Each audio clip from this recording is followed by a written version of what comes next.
ஒரு தேவ பிள்ளையை குறித்த 2 கேள்விகள் எப்பவுமே சுத்தி இருக்கிறவங்களுக்கு இருக்கும். எப்படி இது உங்களுக்கு மட்டும்? எப்படி இது உங்களால மட்டும்? எப்படி இனி இந்த வீட்டுல இருந்தெல்லாம் ஸ்தோத்திர சத்தம் வராதுன்னு நாங்க என்ன பண்ணிட்டோம், முடிவு பண்ணிட்டோம். பார்த்தா இப்பதான் ஜாஸ்தியா வருது. எப்படி எப்படி எப்படி இது உங்களால மட்டும்? என்ன வந்தாலும் இனி கிடைக்கிறதுக்கு வாய்ப்பே இல்லை. ஏன்னா எல்லாம் சரித்திரமே அப்படிதான் சொல்லுது. ஆனா உங்களுக்கு கிடைச்சது எப்படி உங்களுக்கு மட்டும்? இதுதான் தேவனுடைய ரகசிய செயல்.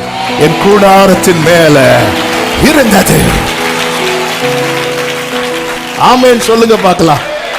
ஹல்லேலூயா. அவர் வந்து வாசம், அவர் நடந்தது. ஆமென். தேவனால் ஒரு தேவ பிள்ளைக்கு என்ன நிச்சயம் இருக்கணும் தெரியுமா? இது அதாவது மனதிலே அழுத்தமா எழுத வேண்டிய காரியங்கள்ல ஒன்று என்ன தெரியுமா? நான் அவரை தெரிந்து கொள்ளவில்லை, அவர் என்னை தெரிந்து கொள்ள. ஆமென்.